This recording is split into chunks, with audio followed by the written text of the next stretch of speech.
My name is Darshan Mehta. I'm the Education and Medical Director for the Osher Center for Integrative Health here at Harvard Medical School and Brigham Women's Hospital. So welcome everyone, and we're really excited. Before we get started, just have a few announcements. And what we would like you to do is just remain on mute. You can keep your cameras on or off that's to your liking. And just we'll have a Q&A towards the end, but you can certainly put your comments in the chat box. Several of us will be monitoring and curating them. And then just type the questions you like to address in the Q&A box. You can obviously do reactions, and we'll try to first address the questions that are listed so as to get as many as we can. And then depending on time and everything, we'll also open it up for discussion. And if you'd like that, just raise your hand and we'll do that as well. If you'd like CME credit, please email to hmsoshercenter@bwh.harvard.edu with your full name, degree, email address, and today's date. Just as a plug for our next month's grand rounds, the theme and the topic will be planetary health at Mass General Brigham. This will be led by Dr. Greg Fury. It really aims to be an exciting grand rounds of a lot of the actual hands-on work that is being led and the vision for the future as well. So please do attend if you're able to. And even if you're not from Mass General Brigham, just to think how is a enterprise level at the hospital system level thinking about planetary health and its relationship to individual health, and in our case, its connection to integrative health. And just save the date. On December 9th and 10th, we will be hosting this year our Integrative Medicine Network Forum. As many of you know, we hold this every other year. This year's theme is intersecting high-tech medicine with soft-touch healing, exploring the emerging interface between technology and integrative health. It will be at the Martin Conference Center and will also be simulcast. But as many of you can attend in person, please do. We were really excited for this year's forum. It aims to be amazing. Okay, well, it is truly my delight and pleasure to introduce my friend and colleague who I've known for, I think, 15 years now, Dr. Beth Frates. She's a trained physiatrist and health and wellness coach, and really has been one of the groundbreaking trailblazers and leaders in lifestyle medicine. She is an award-winning teacher. I know that because I've had the privilege to teach alongside her at Harvard Medical School, where she's the assistant clinical professor of physical medicine and rehabilitation. She was one of the first fellows of the American College of Lifestyle Medicine and has really been a pioneer. And her bio is extensive. We want to get to her presentation, but just notably, she is based here and as Director of Wellness Programming for the Stroke Institute for Research and Recovery at Spaulding Rehabilitation Hospital. She's also created and implemented the 12-step wellness program, Paving the Path to Wellness for patients and providers. And most recently, she co-authored the book, Paving the Path to Wellness Workbook, a guide to thriving with a healthy body, peaceful mind, and joyful heart. She was voted the president and is the current president of the American College of Lifestyle Medicine since 2020, and also serves as the director of lifestyle medicine and wellness for the Department of Surgery here at Mass General. She is a lifestyle medicine consulting coaching practice where she sees individuals one-on-one and in groups. And again, her bio this is just a snapshot of her bio, but we're really excited to have Dr. Beth Frates here with us, and I will turn it over to her. Beth. Thank you so much, Dr. Mehta. It is a real delight to be with you today and everyone in attendance. Thank you for spending your morning with me on Tuesday morning. I'm going to share some slides together. And we are going to talk a little bit about working toward a healthy body, peaceful mind, and joyful heart, and really introduce to some of you and emphasize to others the lifestyle medicine principles and practice. So I am Dr. Beth Frates, and we are going to talk today about working toward a healthy body, peaceful mind, and joyful heart. Some of you are familiar. I see who's here today. Thank you for being here. You're familiar with lifestyle medicine and you're boarded in lifestyle medicine. Others, maybe this is a new topic for you. So hopefully you're going to learn something if this is your specialty. specialty or if this is absolutely new to you. I do have some disclosures. I have been asked to consult on lifestyle medicine and coaching. I was on the scientific advisory board for Jenny Craig for a decade, and then medical advisory board of Obvious Solutions Clearing.com. As Darshan mentioned, I do have my own coaching and consulting practice. So today, while we're together, I am going to define lifestyle medicine. I'll review for you a little bit of the history of lifestyle medicine, and we'll compare it to integrative medicine, functional medicine, and some other forms of medicine that are really overlapping. Then we'll dive into identifying strategies to enhance health and happiness through these 6 pillars and demonstrate where lifestyle medicine will be going in the future. So first of all, what is lifestyle medicine? You can see here a pillar puzzle. We have 6 pillars in lifestyle medicine: a whole food plant predominant eating pattern, regular physical activity, restorative sleep, positive social connections, stress management, and then avoidance of risky substances. I've taken this definition here on the left of this slide from the American College of Lifestyle Medicine's website, which I urge you to go ahead and explore. It's lifestylemedicine.org. Some important parts of this definition that I will emphasize. So it is a medical specialty. It uses therapeutic lifestyle interventions. There's doses and intensities to these 6 pillars, and that's what we prescribe, these 6 pillars, along with medications and, if needed, surgery and other interventions. But in lifestyle medicine, we really focus on the therapeutic doses of these 6 pillars. And we use them as the primary modality to treat chronic conditions, including but not limited to cardiovascular disease, our #1 killer, type 2 diabetes, and obesity. Lifestyle medicine certified. Yes, people can be certified in lifestyle medicine as of 2017. You can have physicians who are certified as well as other team members that can be certified in lifestyle medicine. And they'll be trained to apply evidence-based whole person prescriptive lifestyle change to treat, and when used intensively, often reverse or put into remission these chronic conditions. And listed again are the 6 pillars. Lifestyle medicine really got its heyday in early 2000s. 2004, the American College of Lifestyle Medicine was born, and we are in our 20th anniversary this year. It's very exciting. You may be familiar with this JAMA article by Mokdad and colleagues, which was in fact published in 2004. And this is when Mokdad and colleagues looked at the leading causes of death. No surprise, you see heart disease, cancer, and stroke. What they did, though, which was surprising and also very impressive and impactful at the time, was to say, well, what are the behaviors behind these diseases? And these are, in fact, the actual causes of death. Well, tobacco, poor diet, physical inactivity, alcohol consumption, microbial agents, toxic agents, motor vehicle accidents, firearms, sexual activity, illicit drug use. You can see some of the pillars right here of lifestyle medicine. We are working actually to help people change these behaviors so that they will prevent, avoid, treat, put into remission these conditions. So it was in 2004 that this research started really coming into a head. And again, John Kelly, our past president of American College of Lifestyle Medicine, started our college 20 years ago. There's a lot of research behind this, and I'm just going to quickly review some of it for you. Many of you know this. You've been tested on it to become board certified. This is the InterHeart study. And in this study, it was a 52-country study. I talked about the US, but the #1 killer worldwide is, of course, heart disease still.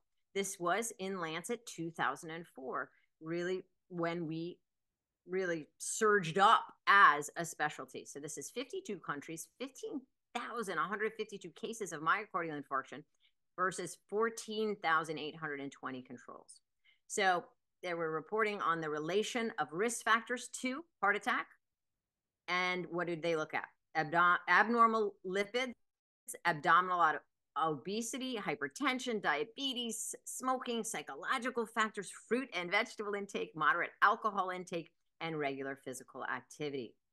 So odds ratio here, everything on the right is negative and has a negative impact on health. And then on the left, positive impact impact on health. So what has a positive impact? What are these three factors? Fruit and vegetable intake, routine exercise, and limiting alcohol consumption to moderate, which is 1 drink for a woman and 2 drinks for a man.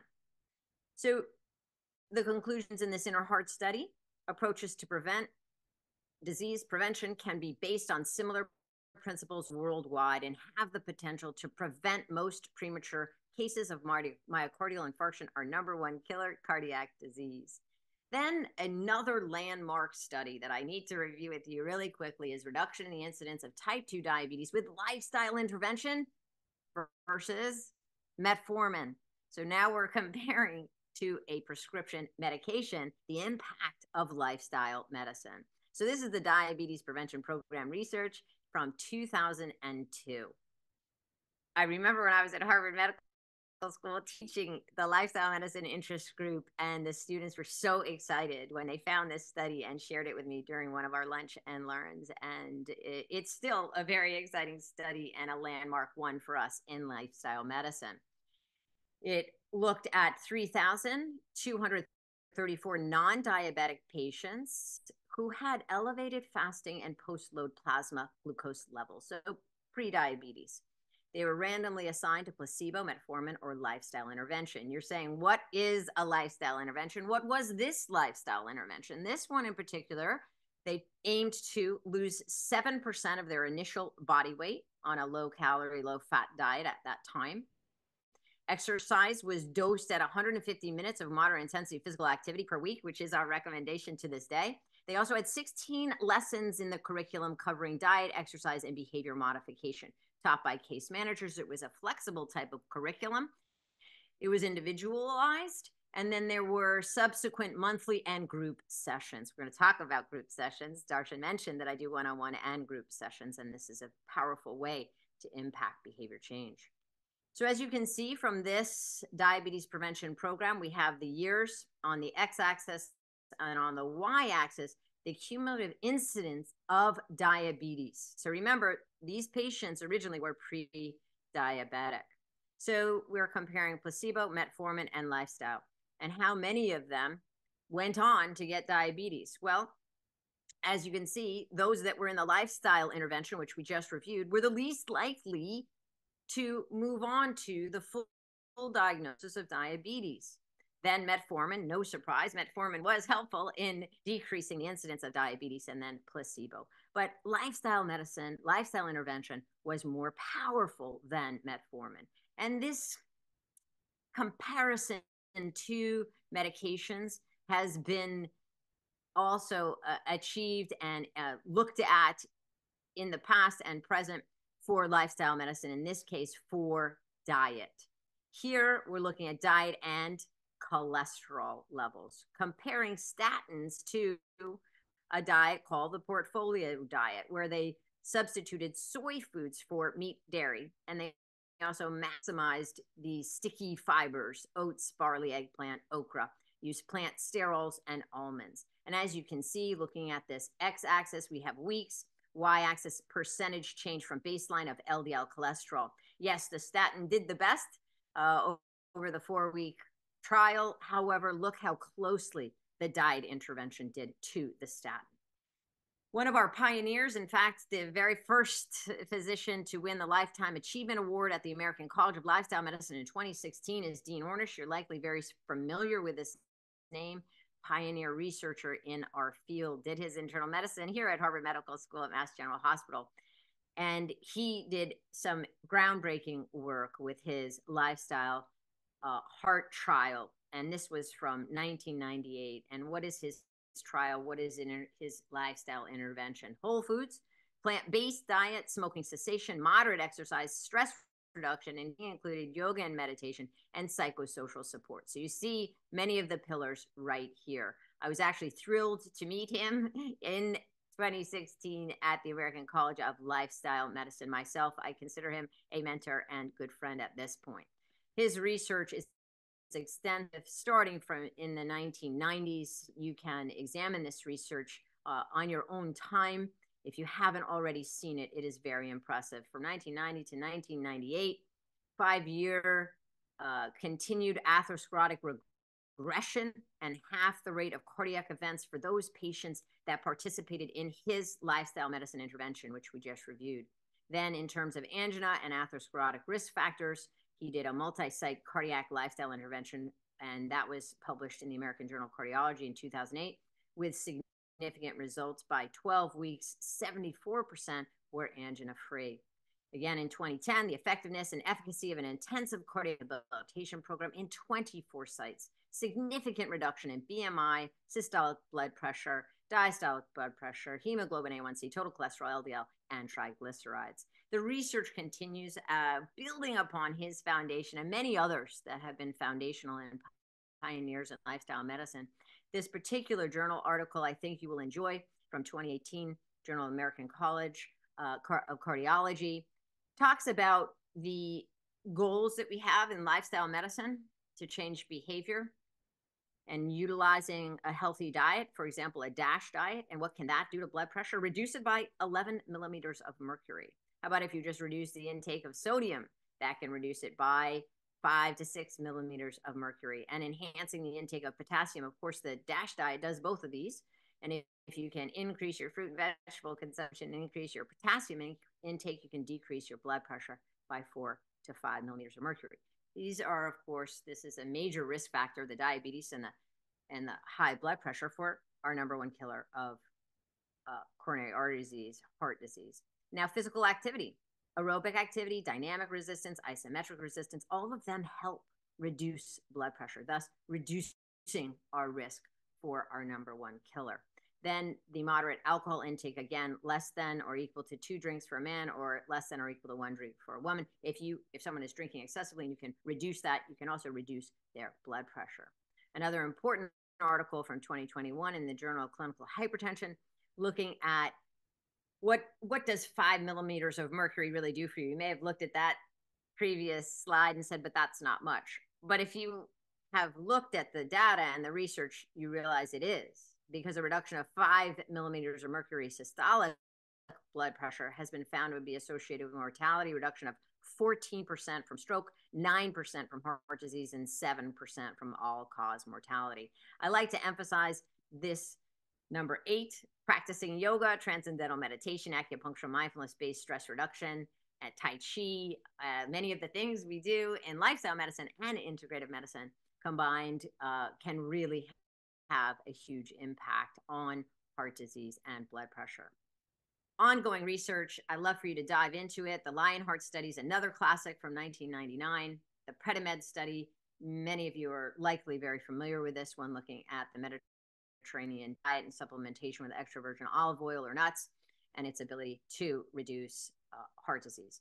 Then we have new studies. This is a case series in the American Journal of Lifestyle Medicine from 2023, remission of type 2 diabetes after treatment with a high fiber, low fat, plant predominant diet intervention. I'm going to call your attention to a journal, which is the Mayo Clinic Proceedings, Innovations, Quality, and Outcomes, because they have partnered with us at the American College of Lifestyle Medicine to run an entire edition on lifestyle medicine. I am highlighting one of the articles, Foundations of Lifestyle Medicine and Its Evolution. You will see here that Dr. David Katz, past president of the American College of Lifestyle Medicine, as well as Dean Ornish, and our initial founder and first president, John Kelly, are co-authors, along with the first author, David Littman, who is on the American Board of Lifestyle Medicine. This recent review in Mayo Clinic Proceedings, Innovation, Quality, and Outcomes you can find from February 2024, which reviews the entire field of lifestyle medicine. I don't have time to do that today, but I just gave you a snapshot. Hopefully you get the picture. This is a picture that will really help you understand the treatment paradigm that we're working with in lifestyle medicine. So we do a lifestyle behavior first approach. Believe that this should be the base of our pyramid in treatment prevention for our chronic conditions, heart disease, type 2 diabetes, hypertension. And we do need to work with physiology. Of course, in lifestyle medicine, we are trained MDs in the traditional approach. So prescriptions and surgery when indicated and needed. Absolutely. We work with both. Emphasis, of course, is on our 6 pillars and on lifestyle. This is from a previous past president from the American College of Lifestyle Medicine, Mark Raymond. Important is the pillars and the science behind these pillars. Also, in lifestyle medicine, it is about putting the pillars into practice. And that means utilizing a behavior change model, behavior change theories, trans-theoretical model of change, motivational interviewing, health coaching principles in order to work one-on-one or in groups with patients so they will adopt and sustain lifestyle change. So you can look at this article that I co-authored in the Journal of Physical Medicine Rehabilitation back in 2011. When we are in the room with a patient who has chronic conditions, who is looking to change their behavior, we come in with empathy. We work to align motivation, build their confidence, set SMART goals, set accountability. Then we meet them again where they are when we see them next. And this is a cycle of collaboration because it is collaborating with the patients how we will get them or enable them, empower them to adopt and sustain these behavior changes. We have to think about the one-on-one working in groups. We also have to think about what's around the patient, social ecological model of change, their family, their friends, their work, their environment, their neighborhood, their community, the country they live in, the state they live in, the laws, the regulations, and the policies that are in place. Of utmost importance are the social determinants of change. We need to understand the full person in front of us, their health care access and quality, the neighborhood and built environment around them, so we can have these prescriptions that can be impactful for the patient in front of us. Social community context, economic stability, and of course, education access and quality. So now let's get into the history of ACLM. I already told you we were founded in 2004. One of our seminal articles from Liana Leonov, a past president of the American College of Lifestyle Medicine, was published in JAMA in 2010, and that showed the core competencies in lifestyle medicine.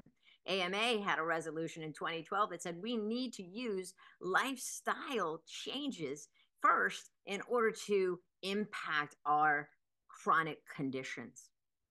Then ABLM was formed, the American Board of Lifestyle Medicine, the International Board of Lifestyle Medicine, in 2015. 2017, we have our first examination.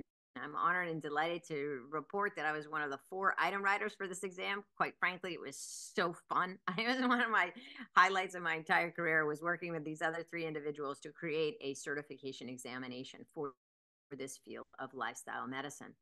Then in 2018, there was the specialist fellowship, and a specialist indication or designation is available now in lifestyle medicine. You can be board certified in lifestyle medicine, and then you can also have a specialist intensivist designation now. Because we are a board, we have maintenance of certification that was started in 2019. At HMS, we've been here since 2008. The Institute of Lifestyle Medicine. I started the first lifestyle medicine interest group here at Harvard. Now there's almost 100 lifestyle medicine interest groups in the 180 medical schools across the country. So we are infiltrating in all different areas of the country. LMED came into existence in 2014, trying to get some curriculum reform in lifestyle medicine. We at HMS have a lifestyle medicine theme since 2017. Darshan, Helen Delicatsias, Marie-France, Chris Duggan, Sarah Fleet. There's a whole team, Shalou, of physicians who are working to get lifestyle medicine into the core curriculum. And there are electives as of 2019. Chris Duggan and Marie-France Hiver got the lifestyle medicine nutrition elective. And I'm delighted to see that Helen Delicatsias is on the line, and she got the culinary medicine elective going on right now at Harvard Medical School, was approved in 2023. We have a journal club. I invite all of you to join us throughout HMS. Actually, it's Harvard-wide. Even business school professors have joined us in the past. Darsha Mehta has been one of the hosts and the presenters. And we have the lifestyle medicine residency curriculum here at Harvard Medical School. First one was in OCMED at the Harvard School of Public Health. Now we have it in the physical medicine rehabilitation residency, and we are working with the Brigham Internal Medicine residency with Stephanie Pintus, our star resident, pushing that forward. We have an online CME at MGB that is free and available to you, enhancing health and happiness for providers. You can take that for free and get maintenance of certification as well as your CME here from Harvard. In the American College of Lifestyle Medicine, we really do work at the spectrum of education. So we have bachelor level, master's level curriculum. You could go online right now into the American College of Lifestyle Medicine and download the LM 101 curriculum. Many people at Harvard Medical School have downloaded it already to this date. In fact, I think there's 1,400 faculty that have downloaded this curriculum. And it has 150 to 200 slides for 13 different modules in lifestyle medicine, free and available to you today. Then I mentioned the lifestyle medicine residency curriculum. There is a fellowship, only one, but we're hoping to get more and more fellowships in lifestyle medicine. And there's plenty of CME, CE, and maintenance of certification courses available for you at the American College of Lifestyle Medicine on the website. The lifestyle medicine residency curriculum has 40 hours of didactic material, and this is online. And then it has 60 hours of application activities. For example, with the lifestyle medicine residency at ACMED, I took the residents out for forest bathing all around Harvard Medical School. And then with the Spalding rehabilitation residents, we will be doing a cooking session next week on Tuesday as part of our application hours. This is one way to help the leaders of medicine in our future who have not received lifestyle medicine or 6-pillar information in their medical school training to get it into their residency training, so they'll be able to prescribe these 6 pillars when they are practicing lifestyle medicine. They can become board certified after going through this lifestyle medicine curriculum. It is an intro to lifestyle medicine, the role of the physician's health themselves. In fact, it was in 2000 when I was a resident in physical medicine rehab at Spalding that we did a survey study, and we asked primary care physicians, do you exercise? We asked them, do you counsel on exercise? We said, do you do aerobic activity? Do you do strength training? Do you counsel on aerobic activity? Do you counsel on strength training? And guess what we found? Those that exercised counseled on it. Specifically, if they did strength training, they counseled on it. If they didn't do strength training, they didn't counsel on it. If they did aerobic training, counseled on it. There was a real correlation there. So Erica Frank has done a lot of work in this area. Since 2000, which was when our study was published on this, we have more and more evidence showing that physicians practice what they preach what they practice. So there is a whole module, and part of lifestyle medicine is embracing these pillars for ourselves. We're not perfect, but we're trying to work on them when we are in the field of lifestyle medicine. Of course, nutrition is a huge part of our curriculum. You can see the difference in didactic hours for the different chapters or modules. Physical activity, sleep, tobacco and substances, health behavior change is a big part of it. Clinical processes, emotional and mental well-being, connectedness, and positive psychology. This positive psychology is really important part as well of in lifestyle medicine. Here is the specialist fellowship. If you want to look further into this, we have an article for you to explore. We're hoping to get more sites that will adopt fellowship now that we have more and more lifestyle medicine residency curriculum embedded into multiple specialties throughout the country. So the educational pathway is this LMRC pathway. And after taking the LMRC, the residents take an exam. They can be certified after having an American Board of Medical Specialties certification for 2 years. So first you need your American Board of Medical Specialties certification, then you can be board certified in lifestyle medicine. If you haven't done the LMRC, you do want to be board certified. Many of you have been here on the line. You have the experiential pathway where you have your own certification from ABMS. Then there's 30 hours of online or non-live CME, 10 hours of live in-person CME, and then a case study, as well as needing to take the exam. Then you'll get DIP ABLM, or if you are watching this and you're international, then you can have an IBLM, International Board of Lifestyle Medicine certification. We do certify, as I mentioned, all parts of the healthcare team, including nurses, nurse practitioners, PAs, and others can be certified in lifestyle medicine. They would be certified through the American College of Lifestyle Medicine, needing to take the same examination. Has slightly different requirements. You can check the American Board of Lifestyle Medicine, American College of Lifestyle Medicine for all the specifics on that. I want to share with you the difference in core competencies in terms of percentages with the lifestyle medicine residency, and it also mirrors the exam. So there's a lot of emphasis on nutrition, as you can see, physical activity, emotional and mental well-being, then sleep, managing tobacco, connectedness, key clinical processes, emphasis on behavior change. And of course, we have the intro and the role of physician health. So steps to certification: primary AVMS specialty, those 30 hours of online CME, 20 hours of live CME, in person or virtual, and then this case study using lifestyle medicine. Again, you can be training your entire team. You can get trained, and then your entire team of non-MDDO could also get board certified through ACLM. I mentioned that it's international, and sure enough, here is a graphic to show you the different countries where you can find physicians who are board certified in lifestyle medicine, as well as professionals or practitioners. So you can see for physicians, we have 5,000, professionals, practitioners, who are about 1,600 who are board certified in lifestyle medicine. These numbers are climbing, and we have more and more people sitting for the exam every single year, as you can see in these two graphs. So now let's get to where is lifestyle medicine going. You know who we are, how to become board certified in lifestyle medicine, and where are we going? Well, every 3 years, we have a strategy meeting, and we have the board of directors. There's 14 voted in from our 10,000 members to help steer our direction. And we just had our meetings in December and January. So we continue with our vision of a world wherein lifestyle medicine is the foundation of health and all health care. Our mission: advancing evidence-based. So we are all about the literature and the research, as you noted when I first started talking. Advancing evidence-based lifestyle medicine to treat, reverse, put into remission, and prevent non-communicable chronic disease. We have 5 specific areas we're going to focus on in the next 3 years: advance scalable implementation of lifestyle medicine, build long-term partnerships to bridge identified gaps in the field, equip healthcare workforce with lifestyle medicine education, continue building research base and defining the field, and then deepen member and stakeholder engagement.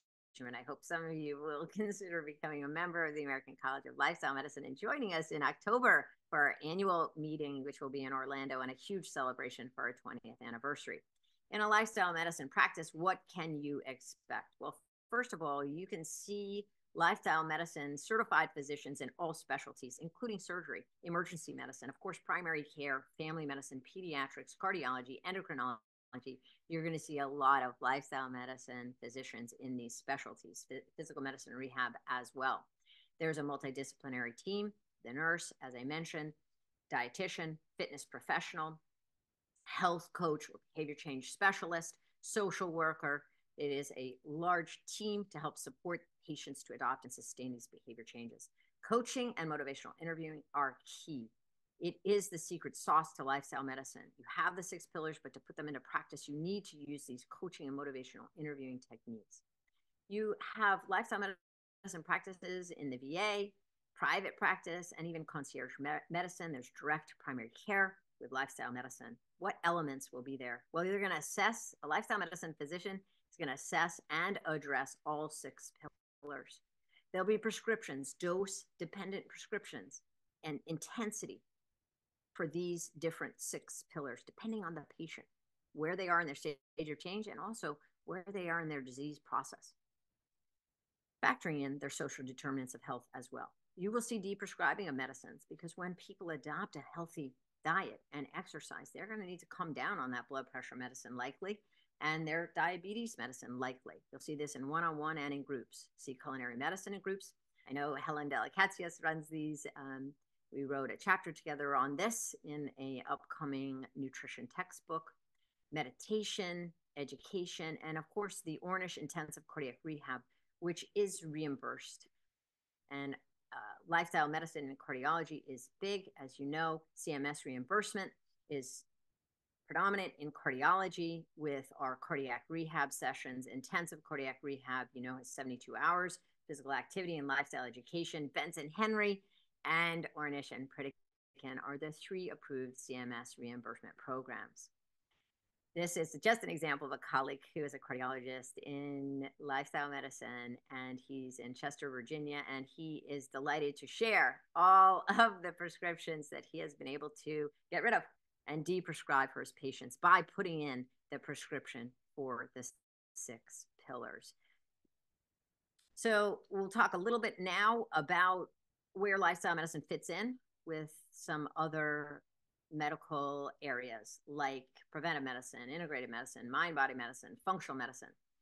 And I am an expert and I know a lot about lifestyle medicine, and I can define that for you by the American College of Lifestyle Medicine. In terms of the other areas, I'm going to rely on what the American College of Preventive Medicine uses to define itself, as well as the NIH and the Institute of Functional Medicine, and then some of the differences. And a lot of people are interested in this. There's a lot of overlap. There's a lot of synergy, and I like to focus in on the synergy and working together. You know that in lifestyle medicine, we're focused on the 6 pillars, and you have that definition. And we do use conventional medicine, as you saw. An MD in lifestyle medicine, it has an ABMS, has been trained in traditional medicine. Now, in terms of preventive medicine, this is from the American College of Preventive Medicine. It's a practice of promoting preventive health care to improve patient well-being. Goal is ultimately prevent disease, disability, and death. Preventive medicine specialists apply their expertise in medicine, social, economic, and behavioral sciences to improve the health and quality of life of individuals, families, communities, and populations through disease prevention and health promotion. So you can already see there's a big emphasis on health promotion, public health, as well as prevention, one-on-one and in groups. Integrative medicine. Now, I shouldn't be defining this because you all know this definition and you are defining this, but I'm going to use the NIH definition, and this is all from the Lifestyle Medicine Board Review book. So integrative health brings conventional and complementary approaches together in a coordinated way. Integrative health also emphasizes multimodal interventions, which are 2 or more interventions, such as conventional healthcare approaches like medication, physical rehabilitation, psychotherapy, complementary health approaches, acupuncture, yoga, probiotics, and various combinations with an emphasis on treating the whole person rather than, for example, one organ system. Mind-body medicine, again, you all are defining this. This is your wheelhouse, grounded in understanding of the profound interconnection of mind-body, ways in which thoughts, emotions, and behaviors impact health, of the body's innate healing capacity, and importance of compassionate care and self-responsibility in the healing process. Then functional medicine from the Institute of Functional Medicine. It is individualized, patient-centered, science-based approach, empowers patients, practitioners to work together to address the underlying causes of disease and promote optimal wellness.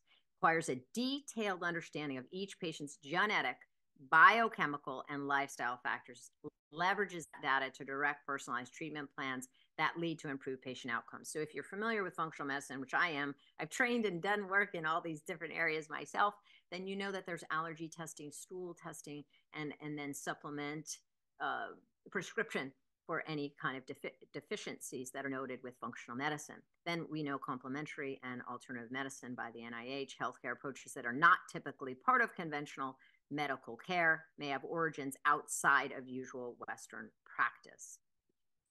So I have been asked many times over the years, and Darshan asked me again to put together what are the differences. And so here for the preventive medicine textbook, we have our lifestyle medicine textbook. For the preventive medicine textbook, Matthew Bolton asked Dr. Katz and Dr. Ferries and I to come together to try to create a diagram that reveals the differences, similarities with these different areas of medicine.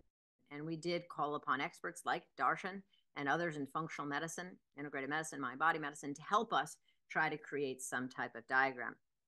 This is from the textbook and our chapter. So here we have lifestyle medicine, conventional medicine, preventive medicine, integrative medicine, and functional medicine. So we have individual, clinical care here, population, cultural, and prevention here. We have treatment at the top, prevention, and health promotion. So with conventional medicine, we have, of course, surgery, pharmacotherapy that is outside the realm of some other of these areas in lifestyle medicine. I told you that we generally use that. That is part of what we do. If you look at the green lifestyle medicine, you'll see that we are using treatments. Some lifestyle medicine physicians are surgeons, some integrative medicine are surgeons, but in general, we are not relying upon surgery and medicines. We are utilizing the 6 pillars of lifestyle medicine to prevent and treat. So this is the green triangle here. Then when you think about preventive medicine, you're thinking a lot about promotion and prevention. Integrative medicine, here we're adding energy, herbal medicine on top of that, but it looks very similar to the triangle of lifestyle medicine. Functional medicine, difference is that testing and supplements for the allergy testing and other genetic testing and biologic testing that they do as a little added piece right there in that triangle. So it's really there's a lot of overlap. And I myself try to utilize as much of the lifestyle medicine pillar program plus some integrative medicine that I have been trained in. I'm not trained in, and you don't get certified in herbal medicine, in Ayurveda, in acupuncture when you're a lifestyle medicine physician. So that part I don't use. I'll share with you one of my Paving the Path to Wellness programs, and you'll see where there's some intersection. I've been doing these group visits, and that is something that we do a lot of in lifestyle medicine, shared medical appointments. And I've been doing this since 2012 when I was allowed to pilot it at Spalding for stroke survivors and their caregivers. You can see here multiple research studies that have reported on the group visits in Paving the Path to Wellness and what outcomes have been noted. And you can see lower blood pressure, lower cholesterol, improved well-being. And if you dive into these, you'll note we are also working with Amy Commander at Mass General Hospital, who runs the Paving the Path to Wellness group visits for breast cancer survivors. So what is this? Here's where you're going to see a lot of combination with integrative medicine, lifestyle medicine, and where are we going in the future with lifestyle medicine? We are holding a summit on religion and spirituality in lifestyle medicine. This area of purpose is becoming far more prominent in lifestyle medicine. The way I look at my own interventions and this Paving the Path to Wellness intervention, group intervention for those with chronic conditions, heart disease, stroke, breast cancer. We look at healthy body, peaceful mind, joyful heart, and action steps. There's 3 parts for healthy body: physical activity, nutrition, and sleep, with a peaceful mind, stress resiliency, attitude, timeouts. And then the joyful heart: energy, social support, and purpose. Of course, the coaching is where the action steps come in, where we're setting goals, we're investigating, and we're using variety. So we're going to fly through these 12 dimensions, utilizing the 6 pillars that are here, plus 6 other dimensions that have been added. We know that exercise is medicine, and it actually has also been compared to medications and been found to be equivalent in terms of depression. The SMILE study showed us that placebo, antidepressant, or exercise at the dose of 150 minutes per week has equal benefits in terms of serotonin levels increasing and depressive symptoms decreasing. Exercise not only increases serotonin, it increases endorphins, increases norepinephrine, and something a lot of people don't know, it increases BDNF, brain-derived neurotrophic factor, which actually helps us increase neurogenesis and our synapses. And it is what's primarily responsible for this increase in the size of the hippocampus with exercise. Hippocampus is that area in the brain deep within in the limbic system that helps us with our memories.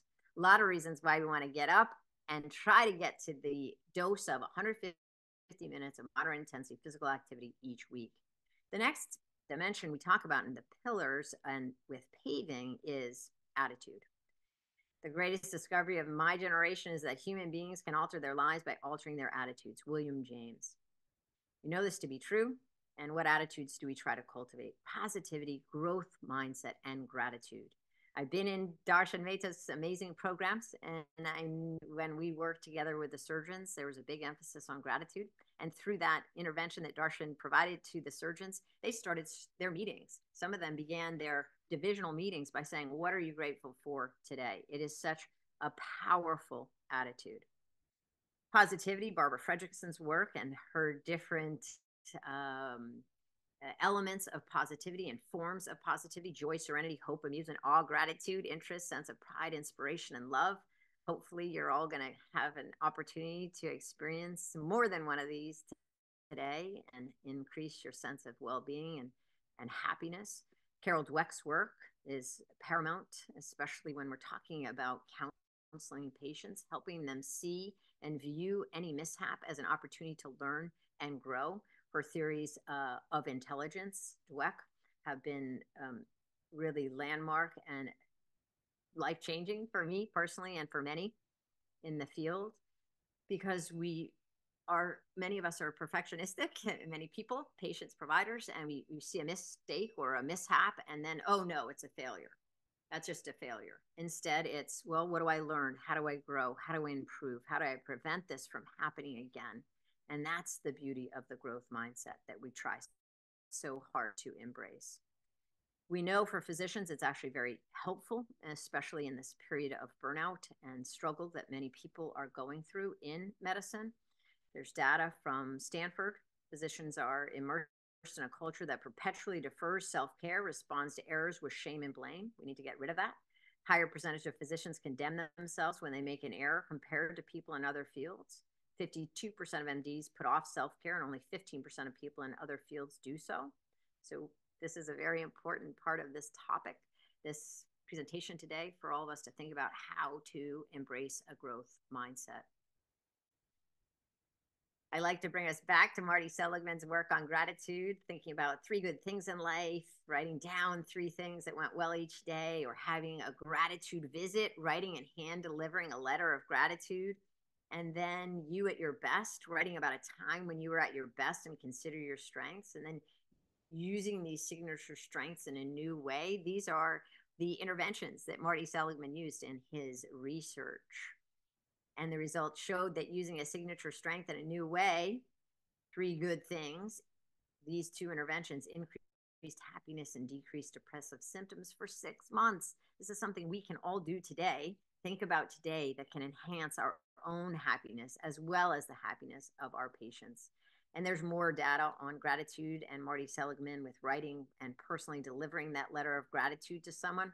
That exercise, happiness lasted 1 month. Variety is key to this Paving the Path to Wellness program. You've heard variety is the spice of life that gives it all its flavor. And in fact, it is important to think about a variety of fruits and vegetables, a variety of colors on your plate, not just for your health, but for your mood. A lot of us know about this for our health, but nutritional psychiatry and lifestyle psychiatry is coming to the forefront now. And we are noticing that there are foods that are associated with stress and depression. And you won't be surprised to know that the ones that are associated with stress and depression are cookies, snacks, processed foods. And what's associated with decreased stress and increased mood? Oh, fresh fruit, salads, cooked vegetables. So something we can do today is think about how we nourish our bodies and minds. And if you're thinking about your mood, you can think about bananas, dark chocolate, fermented foods, oats, berries, nuts, seeds, a little coffee this morning, beans, and lentils. And do a little investigation. That's a huge part of the Paving the Path to Wellness program and our group visits, is having patients trial and error each week. And if there is an error, it's an opportunity to learn and grow. That's the growth mindset. Setting these SMART goals is critical. You know that they're specific, measurable, action-oriented, realistic, and time-sensitive. It's important to think about the patient's purpose and priorities and values and vision, and connect these SMART goals to their purpose, their sense of purpose, and to their values and vision, so they keep their motivation to reach higher and higher ground, and ultimately their vision of themselves. So sleep, we're going to run through in the remaining couple of minutes and hopefully have some time for questions, but the dimensions and pillars. So we know that sleep is essential. You know that with lack of sleep, there's depression, hypertension, type 2 diabetes, cardiovascular disease, obesity, risk-taking behavior. You know the American Heart Association added sleep to make their essential 7 into essential 8, and that happened in spring 2022. Sleep insufficiency is also associated with another pillar. These pillars are interconnected. When we don't have enough sleep, we reach for weight gain promoting foods. You know that. We're not going for the bag of lettuce or kale. We're going for the bag of chips and cookies. And this is known in research. And there's data that shows volunteers who slept only 4 hours ate 300 extra calories compared to those who got 9 hours of rest. So managing our weight is important. And we have to think about all 6 pillars. In terms of sleep, it's also going to affect our reaction time. This is comparing sleep insufficiency to blood alcohol levels and reaction time. Being awake 18 hours, reaction time is similar to someone with a blood alcohol level of 0.05. If you're awake 24 hours, reaction time is similar to someone with a blood alcohol of 0.10. I see Darshan, so I'm going to speed through the rest. Just let you know that taking time out is an empowerment moment. We talk about that, the importance of breaks and how it can increase our productivity. And this is through the data and research. In terms of energy, looking at our sleep, our exercise, and what we are putting into our bodies. Low levels of magnesium are often associated with fatigue. So it's not only that though, it's what we're putting into our minds and what words we're saying to ourselves, the people that are surrounding us, because we have physical energy, emotional energy, mental energy, and spiritual energy. And we need to address and assess all of these. I mentioned sense of purpose is on the horizon and becoming more and more important in lifestyle medicine. And we know there's data, people in their 60s with low life purpose, more than twice as likely to die within 5 years. So continue to have purpose after retirement is really important. And it actually impacts our lifestyles and the likelihood that we'll become physically inactive. If we have lower sense of purpose, we're more likely to become physically inactive, more likely to have sleep problems, more likely to have a high BMI. And lastly, just thinking about when you're in flow. When you're like me, I'm in flow now, lose track of time. And you just get so into what you're doing, you feel that you are in a zone. You all are experts on stress. You know me, High Cheek sent me high and stress resiliency. And we want to get into this period of this state of flow where our skills match the challenge, as I just mentioned. This is just a slide to show you evidence-based interventions for stress resiliency that you can utilize. I know most of you are already doing forest bathing, exercise, meditation, playing with your pet, taking vacation, deep breaths, music, yoga, laughter, expressive writing. And lastly, we have social connection. So important. It is a biological need. It is a hierarchy of needs from Abraham Maslow, belonging and love needs right after safety and physiologic needs. We know there's a connection between social interactions and coronary artery disease. Those patients that have coronary artery disease, if they're socially isolated, they have 2.4 times the risk of cardiac death compared to more socially connected peers. So I'm just ending on these emphasis on high quality connections, how you can enjoy them by expressing your emotion, bouncing back, and really thinking about your relationships in a deep way, thinking about growth in your relationships. And I'm ending with be the change you want to see in the world. It's one of my favorite quotes. I hope that this was helpful to you and it's opened your eyes in lifestyle medicine and maybe invites you to join us in the movement. And thank you so much, Darshan, for inviting me. Thank you, Beth. We have a virtual round of applause for a whirlwind tour, I would say, of the field of lifestyle medicine. I'm going to just ask one question because I know we don't have much time. And there's, sure. I think one of the things that I'm curious about, and maybe is that how does the field, and this is a critique also of integrative health, is the field of lifestyle medicine address health disparities? Does the field run the risk of being meant for only the wealthy and privileged?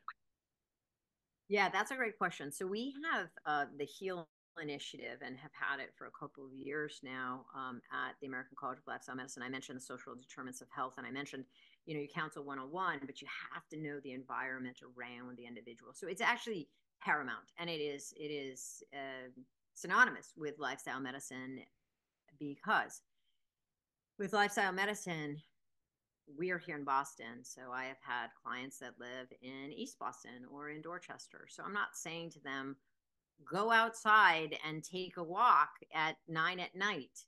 You are actually making sure that the recommendations suit the patient. And that's where that whole coaching and individualization comes in.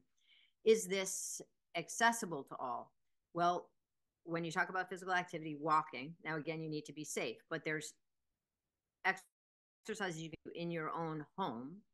So that, and that's free. And there's many online, most people do have a phone, many online programs you can use. Food, we do need to think about prescription produce, medically tailored meals, and in some situations that patients cannot even afford their food, we have food banks. Fortunately, MGH Revere, we have a plant-based food bank.